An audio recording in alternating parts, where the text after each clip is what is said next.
In part 1, we traced Manoj's journey and how Attenberg came to life. In this part, we go deeper into the decisions most founders never talk about, the technology that gave Attenberg its edge, and the leadership lessons that only come from building something from scratch. This is where the Real story begins. So your early go-to-market strategy, right? Starting with high reliability B2B clients like BARC, DRDO, right? Before entering into the consumer market. So it's very intriguing. So I want to understand, why was that initial B2B phase mainly to build your tech credibility, or there was something like more creating a stronger foundation before you go to the consumer market? See, going to consumer at scale is definitely going to be very risky affair if the product and technology is not proven, right? And that is again advice to all entrepreneurs, that you have to double verify your product before scaling it. And B2B in our scenario gave us that opportunity. Okay. That why don't we celebrate this value creation for B2B, because they were actually early adopters for energy efficiency. Consumers journey have been very different than B2B. But with B2B, 2015, we introduced this ELD motor product, ceiling fan product. Our early adopters were people who are running their shop floors, some industries, schools, colleges, hospitals, who saw that the fan can save 1,500 rupees. And that was our USP to them. That this fan you save roughly 1,500 rupees annually. In 2 years' time, you can recover complete cost of the fan. Yeah, B2B, it might be millions of savings, right? Yeah. So these guys are installing, there is like more than few hundred to thousands of fans are running in their facility. Exactly. And in some industries, one of the industry was ceramic industry in Gujarat. So there is a huge cluster of ceramic industries, and they are using fans to drive the fan repairs. And energy is the only cost to them, major cost to them, electricity. So that was a huge scenario, and they were recovering that cost in 6 months, because they were running it 24 hours at full speed, right, 24/7. So they were early adopters because the key value proposition of energy efficiency was making sense to them. Right? So that's how we reached out to some clients, and it gave us the opportunity to make the technology more mature. Okay. And generally, B2B people are more flexible to understand the technology, gave you an opportunity to innovate on the product. Yeah. With consumer, you cannot expect. So the consumer buy is one fan, right? And the consumer never buy from you. Yes. If the experience is bad. Yeah. So initially, So that gives you a strong foundation kind of a thing, right? Sorry, I was just saying. So intentionally, we build this product with B2B people, make it more mature. And B2B scenario, the quality of power is not very good many times. There are a lot of lightning, lot of surge. The environment is more harsher. If your product can face that environment, then definitely be very reliable in the home environment. So that was the thing.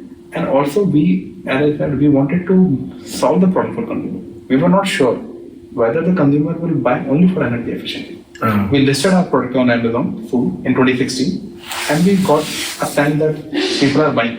But the real reason for buying the fan was remote control.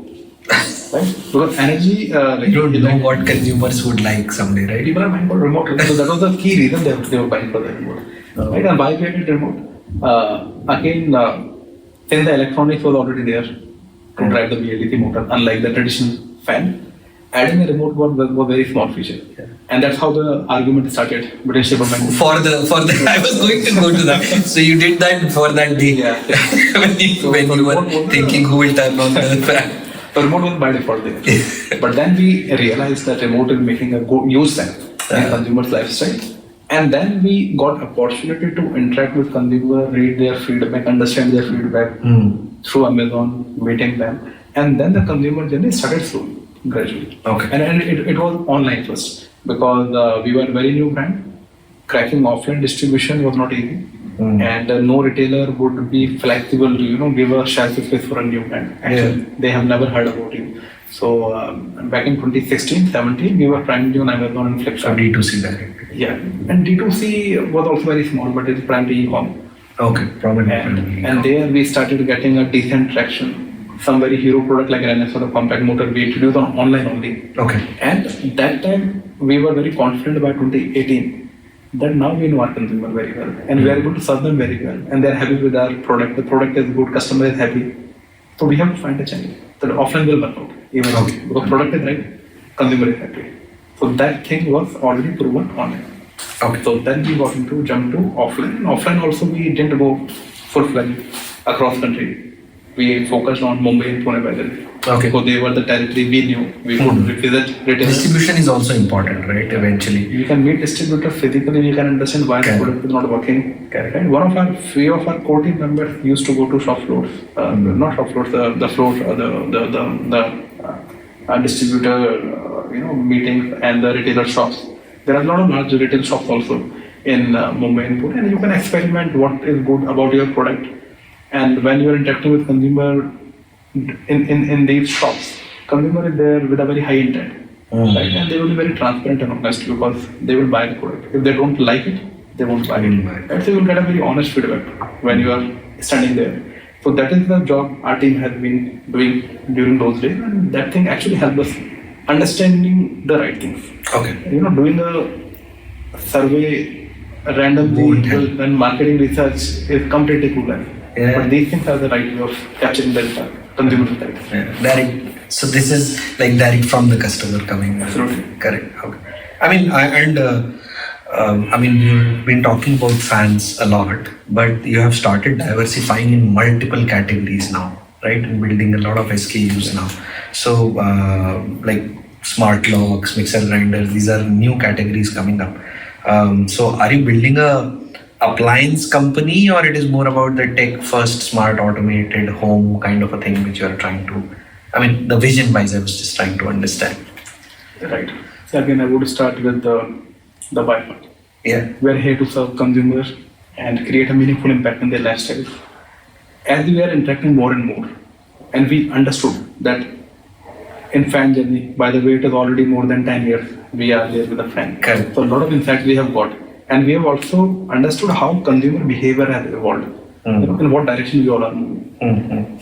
So what we have strongly visualized today that consumer is very aspirational. They are ready for the new technology, right? Now we need to understand what are going to be the technologies 10 years down the line. Okay.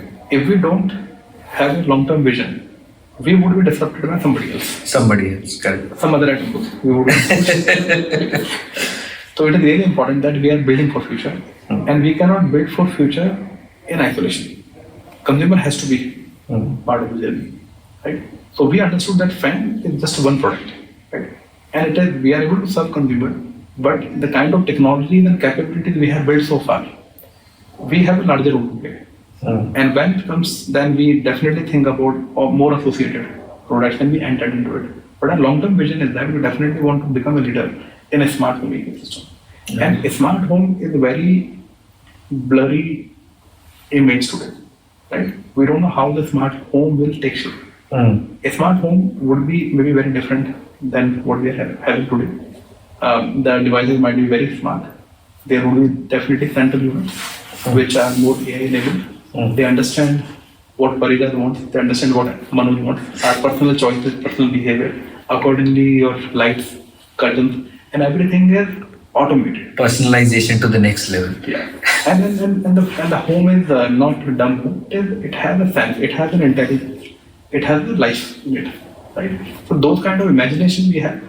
Yes, it will be a journey, but we are building right capabilities, and we strongly believe that we have to be there ready when those things are taking shape, right? So building those technologies is something we keep pushing our atomites again, that we need to keep building, don't shy away, right? If it is not making sense today, it will make sense someday, right? So as we speak, team is working on a lot of technologies around sensors, where we will understand occupancy sensor, understand what people are doing, and decode it, understanding the gestures, speech, sound, right? The speaker fan is also one of the concepts we are working. So all these technologies are there, right? These are the building blocks. We are not sure whether we will be implementing these technologies in the next few years, but definitely these are going to be building blocks of future of tomorrow, of future homes of tomorrow, right? So this is what the purpose is. So these are nothing but building blocks. So you are building an atom car. Atom Ghar, you can say. The one Atom Ghar, demo site in this factory. That is where I was going to. And the purpose of that Atom Ghar was that you build all this technology and experience yourself first. Yeah. Right? And then only you can, make the right product. And this also our engineers also do that. If you are not happy yourself, if you are not happy, then how consumer will be happy? Correct. So I think that is the one activity in the direction of building a smart homes tomorrow. So home appliances is not the end goal. The end goal would be building the smart homes. Awesome. So, you have made a difficult transition from a hands-on founder engineer to a CEO of a big company now.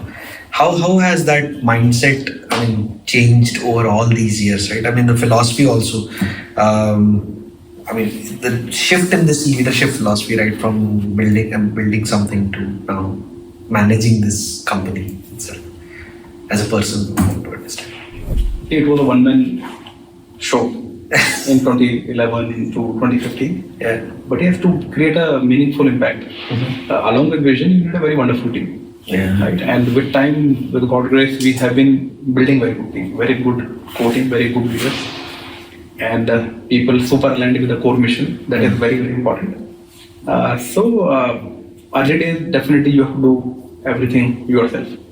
And it was only the core team who were actually assembling the fan, tightening the screws. People who are doing sales and marketing, they are tightening the screws of first 500 lot. Right? And this core team is with us for last more than 10 years actually. The people are with us, those fundamental people and leaders are with us. Right? So one thing which has changed, right? Now we are a team of close to 1,000 atomites. It is very important for all the leaders, the initial team. That same thing is carried forward, same kind of excitement, ownership, and the purpose statement is carried forward by now hundreds of people. So that was one of the biggest challenges. Right? So for that, we keep interacting more and more. And rather than micromanagement, because we were a very small team, we were doing everything ourselves, right? So micromanagement was a need during those days. This time micromanagement is not required. It is more about how you ensure that the why part, the core mission part is instilled in every atomite. That is one core job which I am doing and other leaders are doing. Second piece is just enable them, right? Just improve the way they do, right? Like for example, when we say that let's build this capability, many times our team members come that we need to build now a team around AI. Because without AI, we cannot build smart homes. So now we are sure that, and we have actually asked our team and atomite that you need to be more curious. You need to take more risk. You need to think different, right? And that has been a fundamental behavior in everyone you see. That they will challenge the status quo. We are not worried about how other people are doing. Let's find our own way of doing it, right? And if some capabilities are required, we will start building them. We will not link those capability building with cost and the revenue of today. Okay. They are long-term investment, right? So we ask and we demand these things from our team that you need to build capabilities, right? Why part is clear. Now, without building these capabilities, you cannot meet that why part of tomorrow, right? So this is what the leadership is doing here, and we just empower them. Okay. You take risk. We are there to support you, and failures are going to be there. We enjoy failures, no problem. Let's fail, and we have been failing. The journey started of atom journey is a lot of failures, right? So it's perfectly fine if one product fails, two product fails. Just keep doing the right thing, and just don't forget the one part. Don't take shortcut, and there is no shortcut because if you are doing something impactful, something great, something high tech, right capability has to be nurtured. Without that, you cannot, magic will not happen, right? So we have that kind of patience in our team, and we keep investing our resources. And yes, again, right, these fundamental things like thinking from first principle, ownership, curiosity, customer centricity, these are core values. They are written everywhere. We are core values, and we live these values every day. Yeah. This is what we push. That's our all the leaders have this leadership style today at Atom. Great. I mean, I want to not end this conversation, but but somewhere we have to move to like. I wanted to talk about Maharashtra as well. Like Atomberg's foundation headquarters was in Mumbai, right? And then from there you moved to Pune in around 2022, I think, right? What was the thing which made you move from Mumbai to Pune, and how has been your journey in Pune? So Mumbai was an obvious beginning because because of the graduation and once we got into fan manufacturing, we shifted to Navi Mumbai area to look for a larger space for factory. And our factory and R&D center and everything was a common place. So it was an industrial area in Navi Mumbai. We have a team of say 30 people, including core team, including operators, sales, marketing, everything. All R&D, sales and manufacturing was happening in the same floor, maybe 3,000 square feet area, we were managing it. From there, we were able to scale up to 10,000 fan per month. Okay, so it was 2017 or 2018. We moved to another location, and there we expanded to 1.5 lakh units manufacturing per month, and there was no space to put more product, and it is seasonal in nature. So it was March, April, May. We have FG's niche goods line. So we were saying that you guys park your cars outside road, we were just keeping the FG outside, and we were very worried that it could rain any point in time. Right. So that was a huge pressure that now we need to relocate ourselves to a much more bigger facility and where long-term manufacturing is not compromised. Because again, as I said, manufacturing was also one of the core capability. We realized at a very early stage that manufacturing has to be core. Without solving for manufacturing, you cannot meet cost, quality, and the capacity. Okay. Right? And with that, we then started understanding what are the right locations. And in Pune, Chakan is known for manufacturing and industry. And it is not only you are doing manufacturing. You know the right ecosystem of suppliers and vendors and partners. So we took this call that let's solve for long term. We cannot change again and again and be in this bottleneck scenario every year. Correct. So we took this bold call. Let's go to Chakan. We set up this facility and we call it largest BLDC motor manufacturing facility, which is it is because we're producing more than 5-6 million motors annually and the products from that facility. Awesome. Roughly 2,000 associates working in that factory, right? So it is a scale huge factory today, and today we are very happy that we took that right call.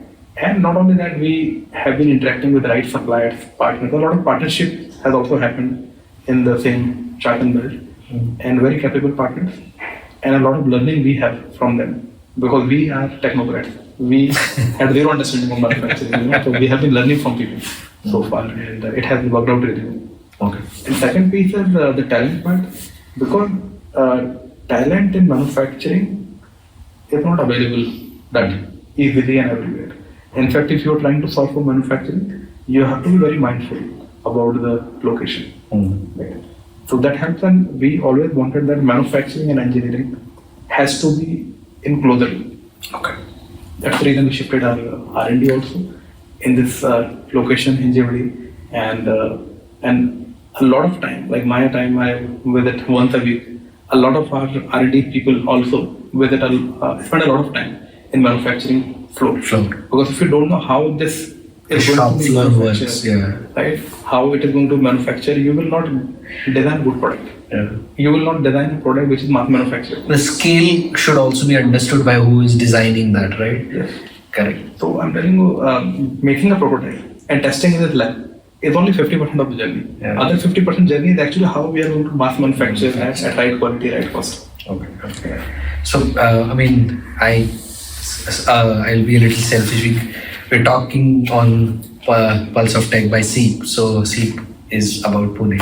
So one fond memory which I ask everybody who we have spoken to on this podcast is anything very specific to Pune which you really enjoy. Anything. I mean, on your personal level as well, it would be great to know about it. One of the very good things which I realized, because in Mumbai also I've spent a lot of time, maybe around 15 years of my life. But here I like the greenery. Okay. Greenery, and there is more peace, right? To think around good ideas. That is on the personal aspect, and I am very thankful that I got an opportunity to start a factory. Maybe, for example, in Chakan, there have been wonderful vendors and partners and suppliers from where I have learned very good things. And again, a good thing is that there are a lot of technocrats in Pune, especially to manufacturing world. Okay. Right? So that ecosystem, mentors, advisors. So I have a good network of people. TAI Pune is also one very good, organization. I'm part of it, and try to learn as much as possible and try to, tell them as much as possible if they could learn from me. Yeah. Okay. Awesome. And we can't end this episode without the highlight that on the Energy Conservation Day on 14th of December, you have been awarded with a Presidential Award. First of all, congratulations a lot on that. And I want to, what was the feeling receiving that award from the President of India? See, it has given to us third time in a row. Oh. Right? And it is a wonderful feeling, not only for myself, but all atomites, that we are getting recognized for our one core purpose, with which we started the journey, which is energy efficiency. Right? So we feel very motivated that we are able to create an impact around energy saving, and many times people don't know much about the kind of impact, and even atomites also we don't discuss, unfortunately. But yes, we have started discussing about the impact we are creating in energy efficiency. So I tell you today, roughly 1.5 crore fans, atom bulb fans, are being installed and running in India across different geographies. And one fan, say, consume roughly 28 to 35 watt power. In that, in different SKU will consume different power. And when you compare it with a traditional fan, 75 to 80 watts power, so one fan is saving close to 45 watts. Right? Okay. Assuming 14 hours to 15 hours run 300 days, you end up saving roughly 170 units. 170 units, right? And this 170 units into 1.5 crore fans, you end up saving close to 2.5 billion units annually from all these fans. And to generate this much units, if I set up a solar PV plant, right? And assuming say 10 to 15% inefficiency or the distribution losses, it is equal to producing or generating 3 billion units from a solar plant. And to generate 3 billion units from a solar plant, you would need 2 gigawatt solar plant. And 2 gigawatt solar plant would cost you 10,000 crore. So the kind of saving we are doing are equivalent to 2 gigawatt solar plant installation, right? Which is saving lots of energy and saving lots of money also. And see, this is a very small idea. And we strongly believe that energy saving is bigger than the energy generation.